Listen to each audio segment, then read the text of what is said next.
Hello बच्चों, चलिए हमारा प्रश्न देखते हैं। प्रश्न दिया है पोषक पदार्थों के चक्रीकरण पर टिप्पणी लिखिए। तो अगर इस प्रश्न की हम यहाँ बात करें तो देखते हैं मुख्य अवधारणा को। तो इसकी मुख्य अवधारणा के अंतर्गत हम यहाँ पर कह सकते हैं कि सामान्य रूप से प्रकृति में उपस्थित सभी पादपों व जीवों को यहाँ पर जो है वृद्धि व विकास के लिए पोषक पदार्थों की आवश्यकता होती है। अब ये जो पोषक पदार्थ यहाँ पर आवश्यकता रूप से कार्य करते हैं, हम कहेंगे कि इनके लिए यहाँ पर जो है चक्रीकरण की क्रिया संपन्न होती है। जो चक्रीकरण की क्रिया संपन्न होती है, इसके अंतर्गत ये जो होते हैं एक स्तर से दूसरे स्तर पर जाते हैं और पुनः उसी स्तर पर भी आते हैं। इसे हम उदाहरण से समझते हैं।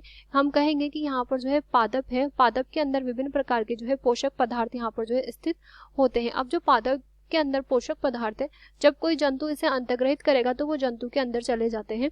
हम कहेंगे कि पादप की अगर यहाँ पर जो है मृत्यु संपन्न हो जाती है तो मृत्यु संपन्न होने की वजह से यहाँ पर ये जो होते हैं मृदा में पुनः चले जाते हैं। तो यहाँ पर ये मृदा में चले जाते हैं पोषक पदार्थ। इसी प्रकार से अगर जंतु की भी यहाँ पर जो है मृत्यु संपन्न होती है तो मृत्यु संपन्न होने की वजह से यहाँ पर ये जो पोषक पदार्थ होते हैं वो जैव भार से पुनः यहाँ पर जो है मृदा में चले जाते हैं।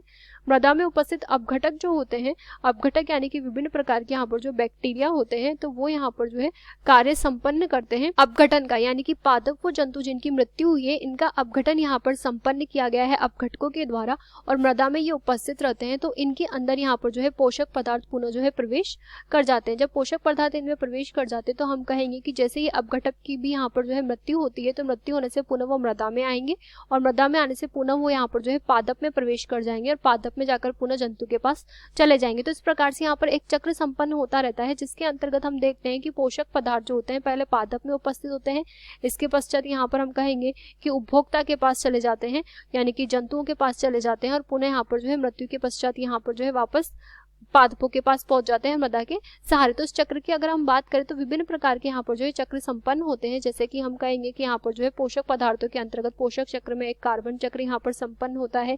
इसके अतिरिक्त हम यहाँ पर कहेंगे कि यहाँ पर जो है नाइट्रोजन चक्र भी संपन्न होता है। इसके अलावा फॉस्फोरस चक्र भी यहाँ पर संपन्न होता है।